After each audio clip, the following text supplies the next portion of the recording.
Shalom semuanya, perkenalkan nama saya Edi Hui. Ya, salam kenal semuanya. Hari ini saya akan menyampaikan sesi tentang lembut dan tegas. Ya, di mana ada kelembutan, di situ ada ketegasan. Mari kita baca firman Tuhan mulai dari Lukas 13 ayat 6 sampai 9. Ayat 6, lalu Yesus mengatakan perumpamaan ini. Seorang mempunyai pohon ara yang tumbuh di kebun anggurnya dan ia datang untuk mencari buah pada pohon itu. Tetapi ia tidak menemukannya. Lalu ia berkata kepada pengurus kebun anggur itu, "Sudah 3 tahun aku datang mencari buah pada pohon ara ini dan aku tidak menemukannya.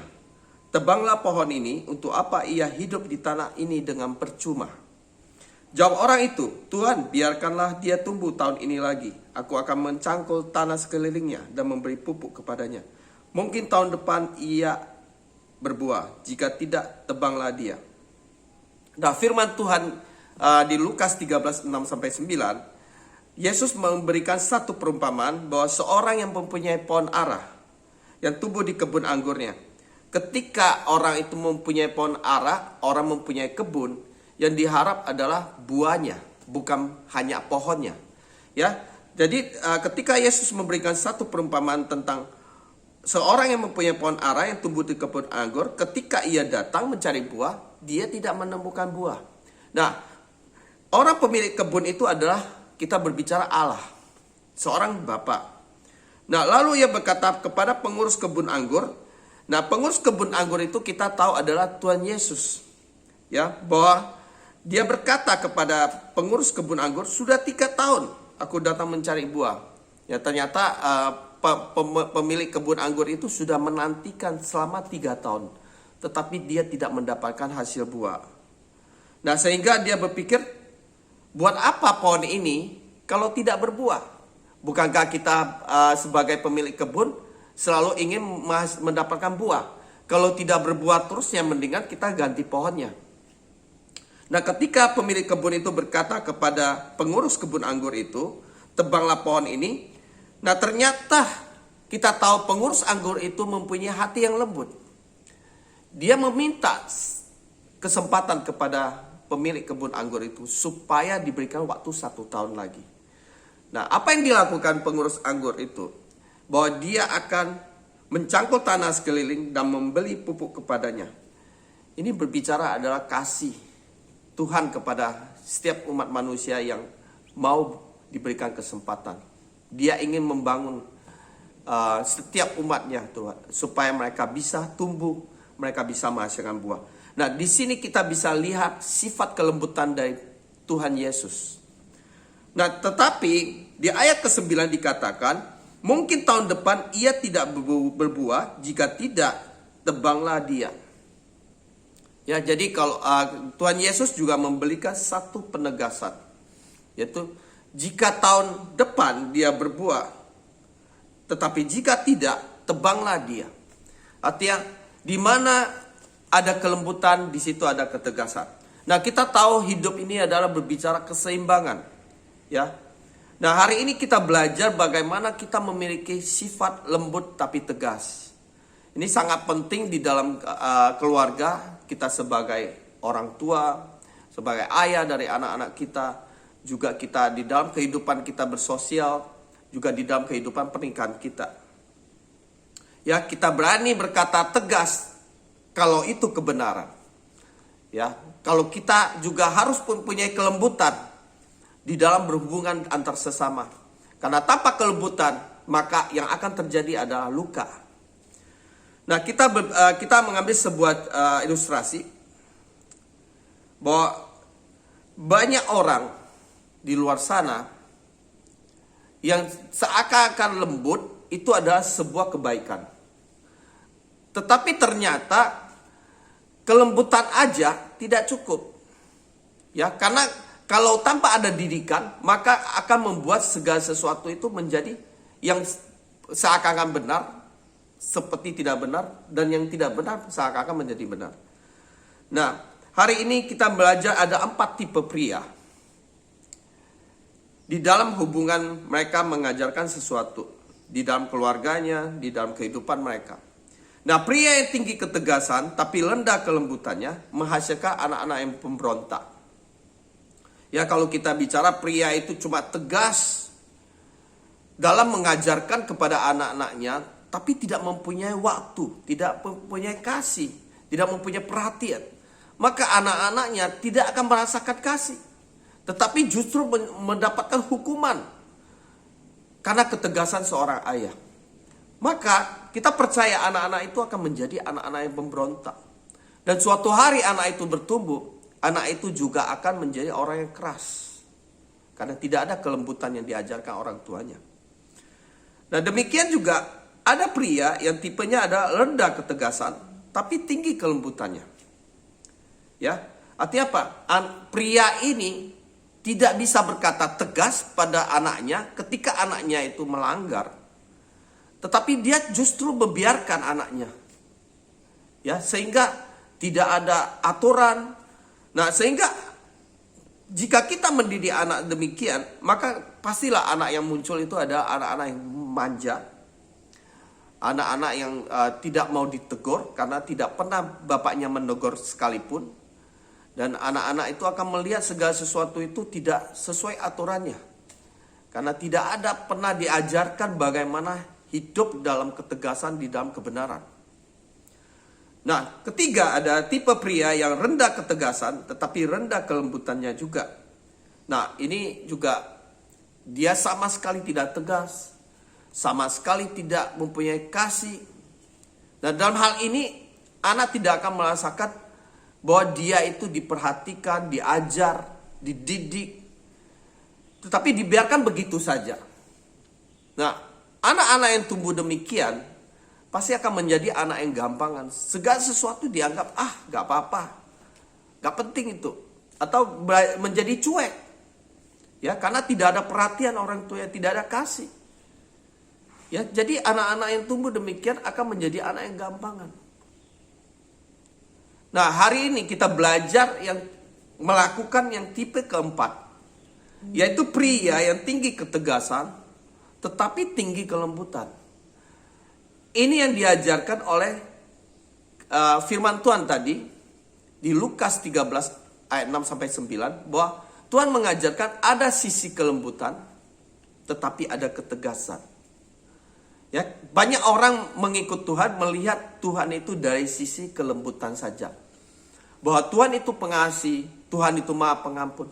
Tetapi kita juga harus tahu bahwa Tuhan itu adalah hakim. Ada sisi ketegasan. Ya. Jadi kita harus belajar bagaimana menjaga itu tetap seimbang di dalam kehidupan kita. Di dalam keluarga, di dalam bersosial, dimanapun kita harus lembut, tetapi kita tegas. Tegas berkata tidak pada kejahatan, tegas berkata iya pada kebenaran. Kebaikan belum tentu kebenaran, tetapi kebenaran pasti kebaikan. Nah, bagaimana pria itu bisa belajar mempunyai sifat lembut tetapi tegas? Nah, kita tahu bahwa firman Tuhan, Yesus berkata, "Marilah datang kepadaku semua yang letih lesu dan berbeban berat. Belajarlah daripadaku sebab aku rendah hati dan lemah lembut." Nah, pasti kita belajar dari firman Tuhan dan belajar dari contoh teladan Tuhan Yesus. Ya, karena kita tidak akan bisa mengaplikasikan sifat lembut dan tegas kalau kita tidak mempelajari seorang teladan. Mungkin orang tua kita bukan orang yang sempurna, tetapi hari ini kita bisa belajar satu dari karakter Kristus. Ya, jadi dari karakter Tuhan Yesus kita bisa belajar bagaimana menjadi pria yang lembut tapi tegas. Ya, kita tahu bahwa Yesus itu sungguh mengasihi setiap kita. Tetapi Yesus juga memberikan satu perintah, itu adalah berbicara ketegasan. Perintah itu harus dijalankan. Jika perintah itu tidak kita jalankan atau kita abaikan, maka ada konsekuensi. Itulah di situ ada ketegasan. Nah, kita belajar satu statement di Pria Sejati berkata, kesempurnaan seorang pria ada keserupaan dengan Kristus adalah hal yang sama. bahwa kita menjadi pria, kita harus belajar menjadi contoh, menjadi teladan dalam mengikuti keteladanan seperti Kristus. Ya, saya tahu itu sebuah proses. Tetapi hari ini kalau kita belajar bagaimana kita mempunyai sifat lembut tapi tegas, kita harus belajar dari pribadi Yesus itu sendiri. Ya, kita ingat kejadian di mana Yesus datang ke bait Allah dan dia begitu marah karena dia melihat banyak orang tidak menghormati bait Allah sebagai tempat yang kudus. Di situ banyak penukar uang, di situ banyak menjual ternak-ternak. Dan kenapa mereka melakukan di situ? Karena mereka datang dari berbagai penjuru, datang ke bait Allah. Dan kita tahu bahwa imam-imam besar di sana menggunakan bait Allah sebagai tempat untuk bertransaksi. Di situ Tuhan menyatakan ketegasan dengan membalikkan meja, dengan menegur mereka dengan keras. Dan disitulah Tuhan menyatakan bahwa ada ketegasannya. Ya, kalau pria yang lembut yang hanya menyenangkan hati orang, tetapi tidak mengajarkan kebenaran, saya yakin orang itu sedang menyesatkan orang. Ya, banyak sekali kita sebagai orang tua, ketika anak kita berbuat salah, kita tidak menasihati, kita tidak menegur, kita tidak menyatakan kebenaran, maka anak itu tidak akan tahu bahwa dia sedang salah. Jadi kita harus mulai mendidik anak kita dengan lembut dan tegas. Nah, kedua, bagaimana kita mempunyai sifat lembut tetapi tegas? Kedua, kita harus belajar dari Bapa Surgawi. Kristus adalah gambaran Bapa itu sendiri.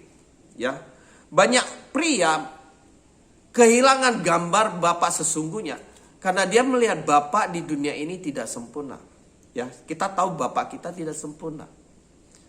Mungkin ada anak-anak yang beruntung mempunyai bapak yang sempurna, mempunyai sifat lembut tapi tegas. Tetapi banyak di luar sana tidak mempunyai bapak yang demikian. Sehingga gambaran akan bapak itu menjadi keliru. Nah, hari ini kita disadarkan ada gambar bapak yang sempurna, yaitu Allah Bapa itu sendiri. Ya, kita harus belajar bahwa bagaimana kita bisa mengalami gambaran Bapa yang sempurna. Kita harus belajar mengampuni. Ya, hari ini mungkin ada di antara kita yang orang tuanya adalah seorang bapak yang keras, bapak yang sangat tinggi ketegasannya, sehingga menghasilkan luka hari ini. Luka yang kita alami tanpa kita sadari di bawah alam sadar, membuat kita juga hari ini menjadi seorang bapak yang tegas, melukai anak-anak kita, melukai pasangan kita. Mari hari ini kita belajar bagaimana kita mempunyai hati yang lembut, bagaimana kita mempunyai hati yang mengasihi, dan kita mulai dari pengampunan. Nah, kedua, kita harus belajar juga untuk melupakan bapak kita yang mungkin tidak peduli, bapak yang lemah, bapak yang tidak mengajarkan kebenaran. Nah, hari ini kita belajar tentang kebenaran, bahwa kita hidup harus sesuai dengan firman Tuhan. Dan kita harus ajarkan kepada anak-anak kita, keluarga kita, supaya mereka belajar untuk taat kepada firman Tuhan. Dan kita belajar untuk bisa lembut kepada mereka. Belajar mendisiplinkan mereka tetapi dengan kasih. Belajar peduli akan masalah mereka, sehingga tidak menjadikan mereka itu seperti tidak diperhatikan. Jadi hari ini kita telah belajar bagaimana kita menjadi seorang pria yang lembut tapi tegas. Tegas di dalam kebenaran dan lembut di dalam kasih kita kepada keluarga kita. Dan kami percaya ketika kita melakukan itu di dalam keluarga kita, maka kita akan mengalami sukacita di dalam keluarga kita, karena keluarga kita akan menjadi keluarga yang mempunyai sifat dan karakter seperti Tuhan Yesus sendiri. Mempunyai kasih yang tinggi dan mempunyai ketegasan berkata tidak pada kejahatan. Kita tahu kejahatan itu begitu banyak di akhir zaman. Keegoan manusia kederhakaan semakin menjadi. Tetapi hari ini kalau firman Tuhan mengingatkan kita supaya kita hidup di dalam firman Tuhannya, yaitu lembut tapi tegas. Mari kita belajar mengenal Bapa Sorgawi. Kita belajar mengikuti karakter Kristus. Dan mulailah kita belajar mengampuni orang tua kita terlebih dulu. Kita mengubah setiap gambaran-gambaran yang telah rusak oleh orang tua kita. Orang tua kita yang mungkin terlalu keras buat kita. Atau orang tua kita yang kurang peduli dengan kita. Sehingga hari-hari ini kita tidak bisa maksimal. Mari kita datang kepada Bapa. Kita datang kepada Tuhan Yesus. Kita mengampuni mereka. Sebagaimana Tuhan telah mengampuni kita. Terima kasih. Salam damai sejahtera. Tuhan Yesus memberkati. Amin.